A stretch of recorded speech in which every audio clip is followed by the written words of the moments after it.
සුබ දවසක් ඔයාලා හැමෝටම යාළුවනේ. ආයුබෝවන් කියලා පිළිගන්නවා නේචර් විත් රංග channel එකට. අද අපි හදන්නේ දඹල තෙලට දාලා ඔයාලා කන්න ආසම නැති දඹල එකක් මම ඔයාලා කන්න ආසම විදිහට හදලා දෙන්නම්. එතකොට ඔයාලා ආසම නැති දඹල හැමදාම එල්ලෙන්න කාවේ. හරි අපි යන් දැන් වීඩියෝ එකට.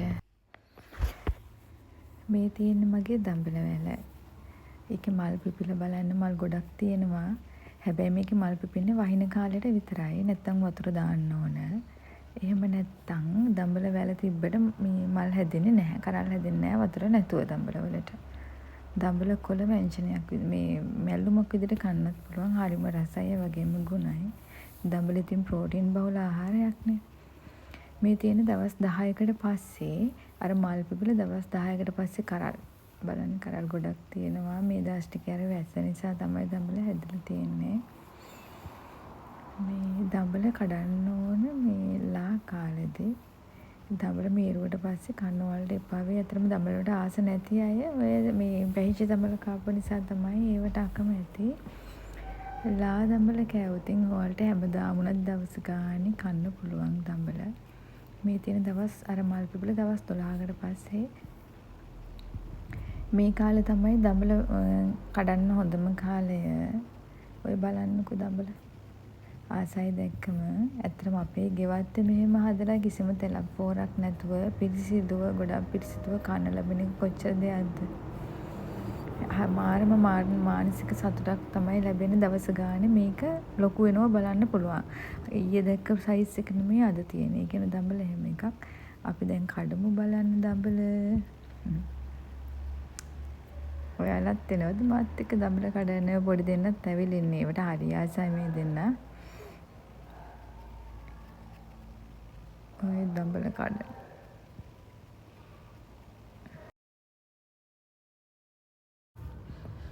ඔන්න ඉතින් උඩ පැන කඩනවා.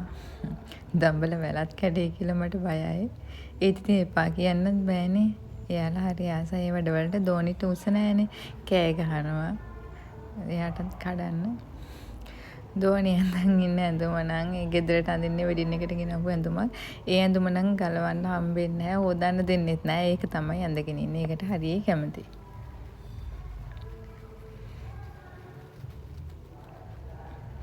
ඔය තියන්නේ අපි අද කඩපු දඹල ටික.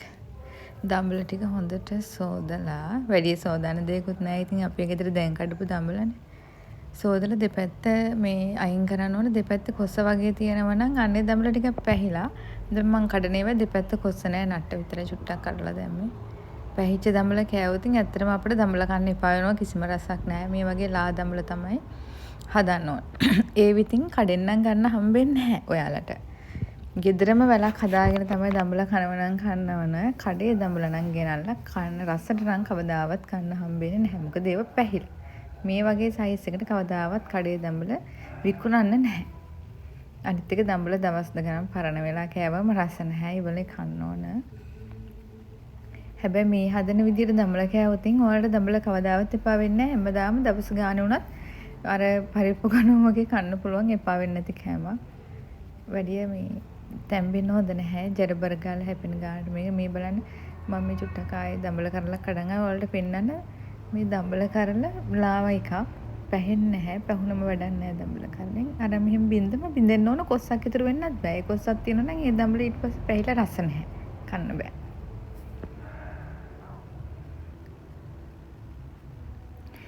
දඹල ටික කපලා අවසානයේ මේ වගේ අතින් චුට්ටක් පොඩි කරන්න ඕන. එතකොට තමයි ඒකේ රස එන්නේ. චුට්ටක් දඹල පොඩි කරන්න ඕන. ඒක මම අපේ මහත්තයාගේ අම්මගෙන් තමයි දැනගත්තේ. එයා හදන දඹල මාරම රස. මේ බලන්න මේකේ මොනවද තියෙන්නේ කියලා. ඔය ඔයාලගේ ළඟත් මේ වගේ එකක් ඇති මට හිතෙන්නේ. මේ උයන්න අවශ්‍ය සියලුම දේවල් මේකේ තියෙනවා. එළවලු හදන්න කරපිංචා, රම්පේ, සුදු ලූණු ඔක්කොම සුද්ධ කරලා සෝදලා වේලලා තියෙන්නේ. ඊට පස්සේ රතු ලූණු, ලොකු ලූණු, ඉඟුරු, මිරිස්. ඊට පස්සේ මේ පොඩි බොක්ස් එකේ තියෙන මේකේ තියෙන්නේ මේ කපල ඉතුරු වෙන දේවල් දෙහි තක්කාලේ ඒ වගේ දේවල් කපල ඉතුරු වෙන ඒවා ඒකට දාලා වහලා තියෙනවා. ඇත්තටම මේක මාරම් පහසු යන්න ගියාම මෙහෙ කර කර ඉන්න ඕනේ නැහැ. ගත්තා ටක් ගාලා යුවා. පොල් කිරි ටිකක් හදලා තිබ්බම එළවලුවක් හදන්න වැඩි වෙලා යන්නේ නැහැ. ඉක්මනටම වැඩේ කරගන්න පුළුවන්. ඔයාලගේ ළඟ නැත්තම් මේ වගේ එකක් හදාගෙන බලන්න. ආසෙතෙයි උයන්න.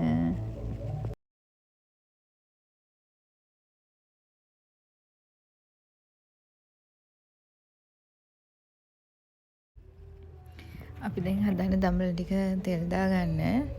රත් වෙන තෙල භාජනයේ තෙල් ටිකක් දාලා අබි චුට්ටක් දාලා සුදු ලූණු රතු ලූණු දාලා කවලම් කරලා ඊට පස්සේ අපි දානවා කරපිංචා රම්පේ